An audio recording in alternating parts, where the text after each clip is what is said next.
누가 안 왔는지 보입니까? 네. 제가 이제 앞에 딱 쓰면 왔는 사람은 잘 안 보이고 안 오는 사람만 자꾸 보입니다. 노진미 집사님만 보이고 희경이 안 보이고 박향숙 집사님만 보이고 다 지정석이 있잖아요. 웬만하면. 그래서 이렇게 보면 안 보이는 사람 장강한 장로님 오늘 안 보이시고 그렇습니다. 네. 그럼 저는 이제 시골에서 청송 촌놈인데 시골과 도시의 삶은 참 다르다. 왜냐하면 지금도 이렇게 시골의 삶은 1년 단위가 이렇게 촉촉촉촉 진행이 됩니다. 근데 도시의 삶은 전혀 다르죠. 하루가 너무너무 변화되는. 그래서 농촌의 삶이 1년 단위로 조금씩 변한다면 도시는 하루가 달라집니다. 얼마 전에 제 친구 목사가 이제 미국 미네소타 주에서 이제 목회하시는 후배 목사님 오셔서 3년 전인가 2년 전에 왔는데 3년 만에도 아파트가 이렇게 많이 안식년이라고 하는데 세상에 대구에서 살았지만 이렇게 달라졌다라고 이야기를 하면서 길을 잘 모르겠다고 내비 않게는 어디 다니지를 못하겠다고. 그만큼 도시는 하루하루 또 농촌은 시간이 더디 가는. 우리 인생도 수많은 변화들이 있습니다. 그럼 가장 큰 인생의 변화는 고등학교에서 대학생이 될 때입니다. 왜냐하면 어느 정도 독립적인 삶을, 물론 부모님의 도움으로 학교를 다니지만 시골에서 아니면 독립해서 대학교 근처에서 자취를 하다 보면 변화가 많이 따라오고, 남자들은 군대가, 그리고 직장, 그리고 인생에 있어서 큰 변화 중에 하나는 결혼이. 그리고 또 다른 변화가 뭐냐 하면 늙어갑니다. 신앙도 마찬가지입니다. 여러분, 신앙이라는 것을 가만히 한번 돌아보면 가장 큰 변화의 신앙은 고등학교에서 대학생이 될 때 너무너무 변해버립니다. 왜냐하면 자유가 있기 때문에. 그래서 많은 신앙하는 친구들이 대학생이 되어서 신앙을 버려버리는 경우가 많이 있습니다. 군대도 마찬가지고요. 그만큼 신앙하는데도 인생의 변화와 함께 많은 것을 경험합니다. 그러고 보면 그런 인생의 변화에서 지금도 신앙생활하고 있는 이 자체가 어찌 보면 은혜다. 그런 수많은 인생의 변화 가운데 지금도 여전히 하나님으로 고백할 수 있는 것이 얼마나 큰 은혜인가라는 생각을 저는 해봅니다. 이스라엘 백성이 광야에서 살았습니다. 광야에서 살았다라는 것은 한마디로 하면 떠돌이 인생. 그런데 가나안 땅에 들어가는 것은 이제는 떠돌이에서 정착민으로 변하는 것입니다. 인생에서 엄청난 변화가 있습니다. 때에 따라 만나와 메추라기를 주셨는데 이제는 물이 없어서 헤맸는데 이제는 물이 풍부했어요. 광야의 때보다 먹을 것이 풍부해졌어요. 이런 엄청난 변화 가운데 이스라엘 백성이 어떻게 살아야 하는가에 대한 이야기를 또다시 모세를 통해서 백성들에게 전해주고 있습니다. 양식도 풍부해졌습니다. 이제는 떠돌이에서 정착합니다. 어떻게 보면 많이 편안해지고 많이 풍부해졌고 걱정거리도 없고 또 경제적으로 또 심리적으로 엄청난 변화 가운데 가나안 땅에 들어갑니다. 그런 이스라엘 백성들에게 모세는 자신은 들어가지 못하지만 이 백성들이 가나안 땅에 들어가서 이런 큰 변화 속에 이렇게 살았으면 좋겠다라고 명령하는 내용이 오늘 본 말씀의 내용입니다. 계속해서 제가 반복적으로 이야기합니다. 7장, 8장, 9장 계속해서 반복적인 이야기. 오늘 본 말씀 7절에서 9절에 이렇게 말씀하고 있습니다. 우리 7절에서 9절까지 같이 한번 보도록 하겠습니다.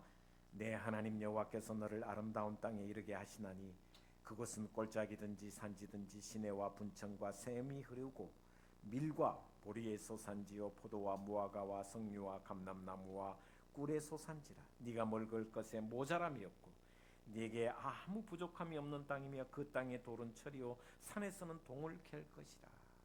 엄청난 변화입니다. 정착민이 되어서 매 끼니마다 걱정을 먹을 것을 입을 것을 걱정했던 그들이 엄청난 소산으로 물질의 풍성함. 그들은 청동기였는데 가나안 땅은 철기 문화였습니다. 그러니 수많은 변화들이 풍부함이 전해집니다. 그러면서 15절 16절에는 광야에서 어떻게 살았는가를 이렇게 이야기합니다. 15절 16절 같이 보겠습니다.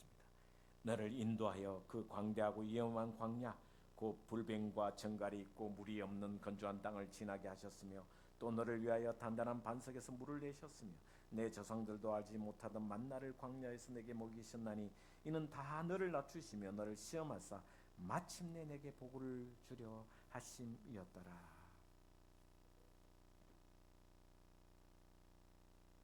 갑자기 이스라엘 백성들은 엄청난 그리고 부요한 풍부한 삶을 살게 됩니다. 어떻게 보면 우리 인생도 끊임없이 변화하는 인생입니다. 그런데 그런 가운데 있어서 이스라엘 백성들에게 가장 위험한 것이 뭔가? 변화에 있어서 가난했다가 부자가 되고 그리고 또 어려운 상황 속에서 광야에서 이제는 정착하며 집을 짓고 편안한 집이 있고 먹을 것이 있을 때 가장 위험한 것이 뭐냐? 과거를 잊어버리는 것입니다. 과거를 잊어버리면 미래가 없습니다. 미래를 내다보려면 과거를 살펴봐야 합니다. 이스라엘 백성은 사막에서 떠돌이생활을 하다가 정착하게 됩니다. 엄청난 풍요함이 넘쳤지만 또한 위험이 있다라는 것을 모세가 이야기해주고 있습니다. 경제적으로 가난하다가 부유해지면 무서운 위험이 도사리고 있다. 이런 변화에 어떻게 대처해야 하는가? 첫 번째는 과거를 돌아봐야 한다는 것입니다. 앞으로 내 인생이 어떻게 될까? 미래가 불확실하면 지금까지 어떻게 살아왔는가를 돌아봐야 합니다. 인생의 고비마다 여러분 한번 돌아보면 고비 순간순간 어려운 일들이 참 많았습니다. 저도 제 개인적으로 아니면 교회적으로 돌아보면 수많은 고비들이 있었습니다. 광야 같은 인생, 정갈, 뱀, 그리고 마실 물, 경제적인 고통, 이런 인생의 고비마다 하나님이 나를 어떻게 이끌어 오셨는가를 돌아보라는 것입니다. 제 자신을 돌아보면 하나님의 선하신 손길, 인자하심이 언제나 나를 이끌어 인도하여 주셨다라는 것입니다. 그때 그 순간에, 그 위기의 순간에, 그 고비의 순간에 하나님께서 손길을 끼쳤기에 제가 여기까지 왔고 여러분도 돌아보면 여기까지 왔습니다. 그런 고백을 할 줄 아는 사람만이 미래에 하나님께서 내 인생의 장중에 선하시며 인자하신 손길을 미쳐 주실 것이라는 믿음이 생기는 것입니다. 과거를 돌아보며 하나님의 손길을 생각하고 그 인자하심과 그 선하신 손길이 지금도 함께 하시며 앞으로도 함께 하실 것이다라는 확신이 바로 과거를 돌아보라는 이야기입니다. 자식을 키워보면 저도 자식이 있지만 자식을 키워보면 어떤 때는 참 답답하기도 합니다. 세상의 유혹과 세상의 시험과 이 세상 속에서 살아가는데 참으로 가슴 치며 답답할 때가 있습니다. 저기에 어떻게 살아갈까 걱정이 되기도 하고, 저 녀석이 또 힘들진 않을까, 앞으로 인생에 또 걱정도 되기도 하고, 미래에 대한 불투명이 스스로 살아가는데 참 불안하기도 하고, 믿음은 잘 지켜낼 수 있을까? 그런 생각이 들 때가 있습니다. 그럼에도 불구하고 저는 저 인생에 임하신 하나님의 그 오묘하신 그 인자하시고 자비하신 선하신 손길이 나를 통해서 여기까지 나를 이끄시는 그 하나님이 우리 아이에게도, 우리 자녀들에게도, 우리 둥지의 자녀들에게도 함께 한다라는 확신이 있어기 전, 그래서 미래를 보기 위해서는 과거를 돌아보라는 것입니다. 여러분의 자녀들에게도, 여러분의 인생에도 나와 함께 하신 그 하나님이 여러분의 자녀의 가운데서도 선하시고 인자하신 손길로 함께 해 주시리라 믿으시기를 주의 이름으로 축복을 드립니다. 그러니 과거를 돌아보며 하나님의 은혜를 기억하라는 것입니다. 앞으로 어떤 변화가 있든지, 가난하다가 부자가 되고 또 부하다가 가난하게 되기도 하고, 건강하다가 연약해지기도 하고, 그런 상황 가운데서도 때로는 염려할 수도 있습니다. 그러나 그럼에도 불구하고 내 삶을 인도하신 그 하나님이 나와 나의 자녀와 우리와 함께 하신다는 이것이 바로 믿음의 고백입니다. 본문을 읽지 않았지만 1절에서 3절까지 보시면 성경은 이렇게 기록하고 있습니다. 8장 1절에서 3절에 내가 오늘 명하는 모든 명령을 너희는 지켜 행하라. 그리하면 너희가 살고 번성하고 여호와께서 너희의 조상들에게 맹세하신 땅에 들어가서 그것을 차지하리라. 2절 3절에 내 하나님 여호와께서 이 40년 동안에 너희에게 광야 길을 걷게 하신 것을 기억하라. 이는 너를 낮추시며 너를 시험하사 내 마음이 어떠한지 그 명령을 지키는지 지키지 않는지 알려 하심이라. 너를 낮추시며 너를 줄이게 하시며 또 너도 알지 못하며 내 자손들도 알지 못하던 만나를 내게 먹이신 것은 사람이 떡으로만 사는 것이 아니요 여호와의 입에서 나오는 모든 말씀으로 사는 줄을 네가 알게 하려 함이라. 광야의 인생 학교에서, 인생 광야 학교에서 하나님은 선생님이 되어 주셨다라는 것입니다. 선생님이 되어주셔서 우리를 인도하시고 이끄셨다는 것입니다. 때로는 줄이게도 하시고, 때로는 목마르게도 하시고, 때로는 낮추시게도 하시며, 그러나 그 가운데서 언제나 생명의 은혜로 공급해 주셨고, 때로는 만나로 공급해 주셨고, 그 가운데 여기까지 광야 40년을 지나 여기까지 인도해 주셨다라고 말씀해 주고 있습니다. 광야 인생을 다시 15절 16절에는 불뱀과 정갈이 있는 곳으로 표현하고 있습니다. 그러나 그 모든 가운데서도 마침내 복을 주사 여기 오게 하셨다. 여기에 마침내라는 것은 그 모든 과정을 통해서 하나님의 때에 하나님의 방법으로 은혜를 주셨다라는 뜻이 마침내입니다. 복을 주시기 위해서 때로는 단련하시기도 하고 연단하시기도 하고 때로는 훈련시키신 그 선생님과 같은 하나님께서 나를 이끌어 여기까지 오게 하셨다. 그것을 너희가 기억하라는 것입니다.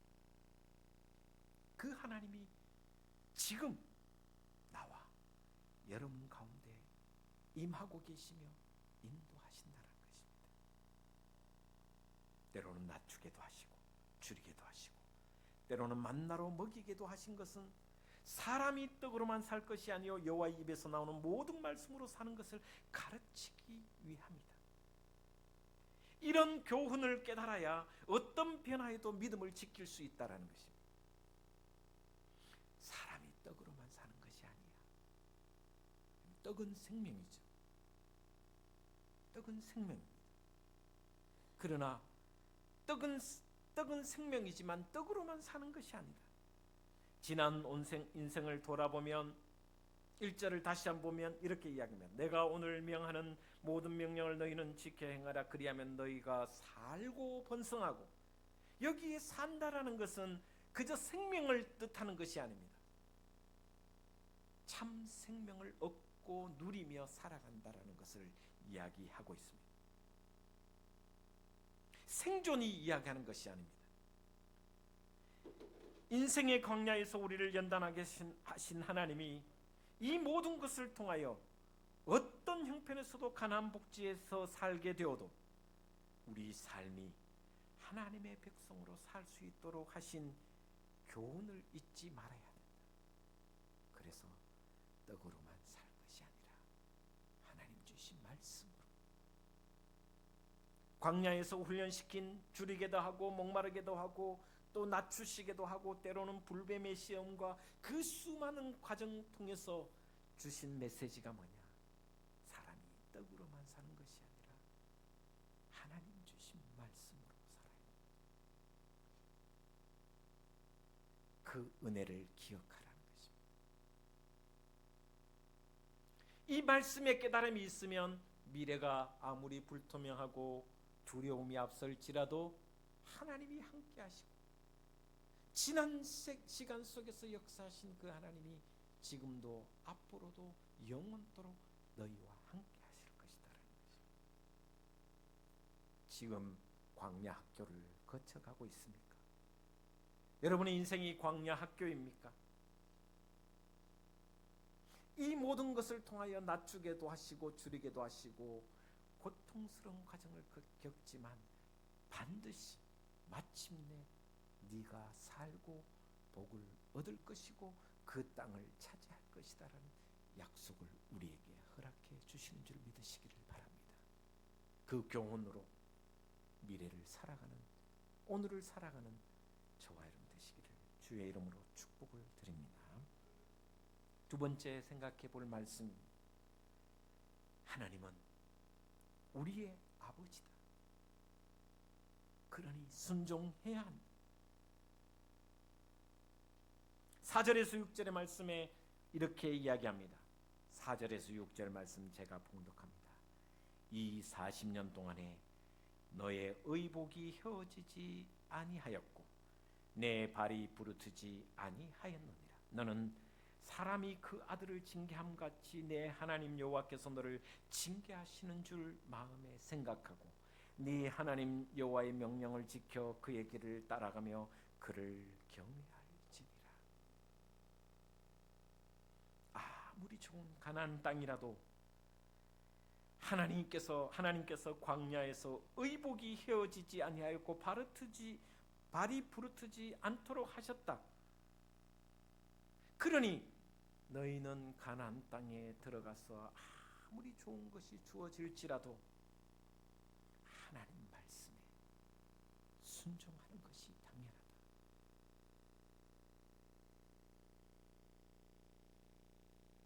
광야 40년 동안을 돌아보라. 때로는 징계도 하시고 때로는 하나님께서 부르짖어 기도했지만 응답하시지도 않았지만 그럼에도 하나님의 때에 하나님의 방법으로 입히시고 먹여주시고 발이 부르트지 않도록 옷이 해지지 않도록 하셨다. 그 하나님이 너의 하나님이고 이스라엘의 하나님이니 여호와의 말씀, 하나님 아버지이시니 그 말씀에 순종하라.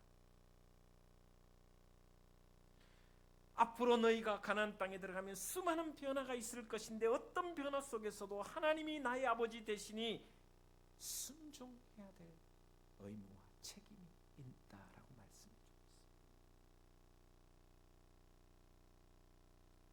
그러면서 10절 말씀에 이렇게 말씀하고 있습니다. 네가 먹어서 배부르고 내 하나님 여호와께서 옥토를 내게 주셨으므로 말미암아 그를 찬송하리라.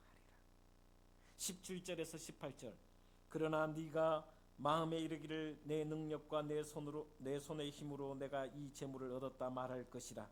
네 하나님 여호와를 기억하라. 그가 내게 재물을 얻을 능력을 주셨음이라. 이같이 하심은 내 조상들에게 맹세하신 언약을 오늘과 같이 이루려 하심이니라. 가나안 땅에 들어가면 재물을 얻을 것이고 집을 얻을 것이고 많은 것이 풍요함이 주어질 것인데 이것이 너의 힘으로 된 것이 아니라 너에게 주신 여호와의 능력이 있기 때문에 내가 얻을 것이라고 말씀해 주시니 너는 찬양할지어다, 감사할지어다. 감사하라는 것입니다. 가나안 땅에 들어가면 여호와를 찬양하며 여호와의 이름을 높이며 감사하라는 것입니다. 아무리 큰 변화가 와서 일어나 부유하게 되어도 젖과 꿀이 흐르는 삶을 살아도 이 복을 주신 분은 오직 하나님임을 기억하고 감사하라는 것입니다. 이것을 잊는 순간 그 인생은 하나님을 떠나 망한 인생이 된다는 것을 가르쳐 줍니다. 14절에서 16절에는 이렇게 표현하여 주고 있습니다. 14절에서 16절까지 같이 보도록 하겠습니다. 네 마음이 교만하여 내 하나님 여호와를 잊어버릴까 염려하노라. 여호와는 너를 애굽 땅 종되었던 집에서 이끌어내시고 너를 인도하여 그 광대하고 위험한 광야 곧 불뱀과 정갈이 있고 물이 없는 건조한 땅을 지나게 하셨으며 또 너를 위하여 단단한 반석에서 물을 내셨으며 내 조상들도 알지 못하던 만나를 광야에서 내게 먹이셨나니 이는 다 너를 낮추시며 너를 시험하사 마침내 내게 복을 주려 하심이었느니라. 아무리 부를 가지고 아무리 건강해도 우리를 구원하신 분 하나님 그분밖에 없다라는 것입니다. 너희가 애굽 땅에서 구원하여 내신 분은 여호와이심을 기억하라. 너희가 광야 40년을 통하여 젖과 꿀이 흐르는 가나안 땅에 들어가게 하신 분은 여호와이심을 기억하라. 하나님의 구원이 아니고서는 너희가 그 어떤 것도 이룰 수 없다는 것을 가르쳐주고 있습니다. 건강도 세상에 부를 가져도 우리의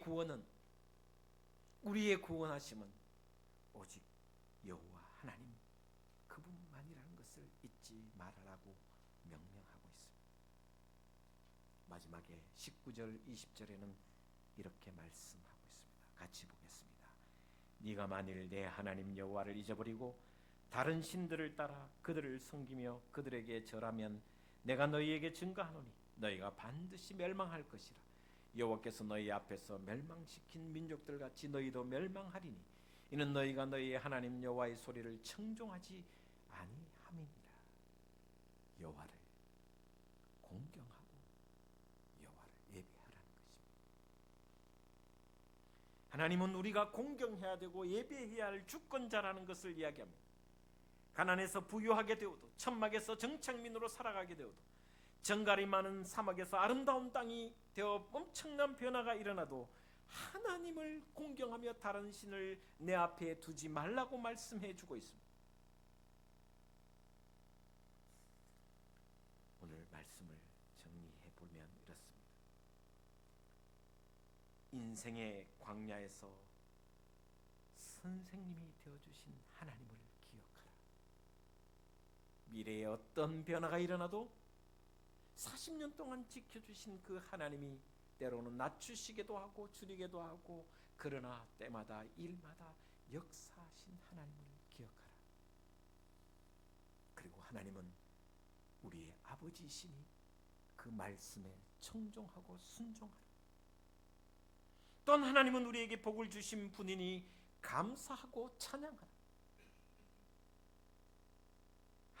아무리 건강하고 아무리 부를 가져도 우리를 구원하신 분은 여호와시니 구원하신 그 여호와를 기억하고 잊지 말라.